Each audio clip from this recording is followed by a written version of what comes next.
Why does a simple line drawn on a map cause so much turmoil and fear? The border separating Pakistan and Afghanistan is far more than just a political boundary. It is a complex, living space. Ancient cultures, modern conflicts, the raw necessities of human survival collide. This is not a quiet frontier marked by neatly painted posts and friendly customs agents. Instead, it is a rugged mountainous expanse of over 2,600 kilometers, a place where history's ghosts walk alongside the armed soldiers of today. The stakes here are incredibly high, touching upon the safety of millions, the desperate journeys of refugees seeking sanctuary, the fragile peace of an entire region. When this border boils, the heat is felt far and wide. The people who call this region home often see the world differently from those in distant capitals like Islamabad or Kabul. To understand the problems of today, we must look to the footsteps of the past. The Pakistan-Afghanistan border, known as the Durand Line, was drawn in 1893 by a British civil servant. It was an imperial line designed to create a buffer zone for British India against the ambitions of Tsarist Russia. It cut straight through the heart of Pashtun lands, sowing the seeds of a dispute that has lasted for more than a century. No Afghan government has ever formally recognized this line as a permanent international border. This historical grievance is not merely a footnote. It remains a powerful undercurrent in the political relationship between the two nations, a source of recurring distrust.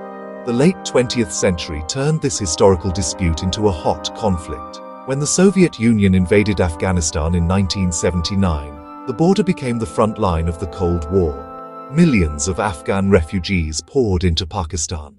The border region transformed into a staging ground for the Mujahideen resistance, supported by Pakistan, the United States, Saudi Arabia. The tense situation along the Pak-Afghan border is not the work of a single entity, but the result of a complex interplay between numerous actors. First and foremost, the Afghan Taliban government in Kabul asserting sovereignty over Afghanistan up to the contested Durand Line. Their goal: govern without outside interference and manage their own security. The Pakistani state, its military and its intelligence agencies are another primary actor. They're focused on securing the western frontier and managing the flow of people and goods. Their goal: prevent instability from spilling into Pakistan. Non-state groups operate with real influence in the borderlands. Tehrik-e-Taliban Pakistan uses Afghan soil as a base to plan and launch attacks inside Pakistan. Their goal: overthrow the Pakistani government and establish their own Islamic State. Finally, outside actors matter too. They influence events via aid, diplomacy, and security policies, making them distant but important players on this crowded and volatile chessboard. Several combustible elements combine to make the Pakistan-Afghanistan border a perpetual tinderbox, ready to ignite at the slightest provocation. The most immediate and explosive cause is the persistent issue of cross-border attacks. Militant groups have established bases across the border, particularly the TTP, safe havens in the rugged eastern provinces of Afghanistan. From these bases, they orchestrate attacks on Pakistani security forces, on checkpoints, and on civilian targets. Then they retreat back across the border. Each attack triggers a furious response from Pakistan. Diplomatic protests follow, border closures are imposed, and sometimes retaliatory strikes occur. That action and reaction cycle erodes trust. A second major source of tension is the physical border itself and efforts to control it. Pakistan has spent years and resources constructing a fence along most of the Durand Line. The Afghan Taliban have never accepted this line. Their forces have been filmed dismantling sections of the fence. That has led to direct confrontations and firefights between border guards. The unresolved issue of refugees and undocumented migrants adds another layer of strain. Pakistan has hosted millions of Afghans for decades, but patience has worn thin under economic pressure. The government has initiated crackdowns and large-scale deportations, creating a humanitarian crisis and fueling resentment. When tensions flare at the border, It is not generals or politicians who pay the immediate price, but ordinary people whose lives are woven into the fabric of this land. A mother in a village near the fence worries every time her children play outside, knowing that a stray bullet or a sudden skirmish could bring tragedy to her doorstep. The sound of distant gunfire is not an abstract news report. It is a real and present danger that can force a family to huddle in their home for hours, praying for safety. The economic impact is just as devastating, strangling the livelihoods that have sustained communities for generations. When the official border crossings, Torkham, Chaman, are suddenly sealed, the arteries of local commerce are severed. Truck drivers find themselves stranded for weeks, their perishable goods rotting in the sun. Small shopkeepers who rely on the flow of travelers and traders see their customers vanish overnight. A simple laborer who crosses the border each day to find work is suddenly cut off from his only source of income, left to wonder how he will feed his family.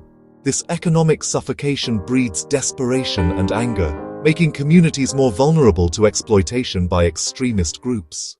Breaking the cycle of violence and distrust at the border requires a shift away from reactive, militarized responses toward proactive, multi-layered solutions.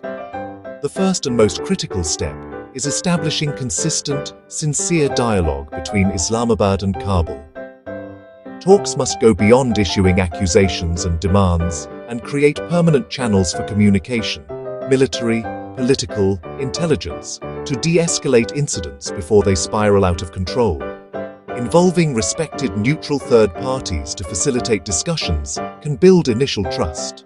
Make progress on substantive issues like security cooperation against shared militant threats. Peace efforts must be decentralized to include local actors, empower traditional tribal elders, hold local peace councils, jirgas, resolve specific disputes, mediate conflicts, and secure agreements to deny sanctuary to militants, provide them with resources and official backing to create zones of stability, one valley at a time, improve border management to enhance security without punishing civilians, invest in modern, efficient, humane border crossings, more official points with biometric systems to facilitate legitimate trade and travel, while identifying known threats. Train border personnel on both sides to act professionally and respectfully. A border seen as a fair, efficient gateway is less likely to fuel popular resentment. Address underlying human and economic despair. Commit to sustained humanitarian aid for refugees and displaced populations, ensuring access to food, shelter, and healthcare. Invest in development on both sides, building schools, creating jobs, supporting local agriculture and trade. When young men have viable opportunities, the appeal of joining militant groups diminishes. Regional and international partners can fund these projects. These projects offer a tangible alternative to the economy of war. The stakes at the Pakistan-Afghanistan border are immense. If the current trajectory of escalating tension and mutual recrimination continues, the result will be more suffering, deeper instability, a widening conflict that could engulf the region. More families will be displaced, more livelihoods will be destroyed. The space for extremist groups to thrive will only grow larger. The border will remain a symbol of division, a source of perpetual fear. The cost of inaction is simply too high, measured in human lives and lost potential. The path forward does not lie in more powerful weapons or higher fences, but in the patient, difficult work of building trust. It lies in recognizing the shared threat posed by militant groups and in managing the border in a way that respects dignity and economic needs.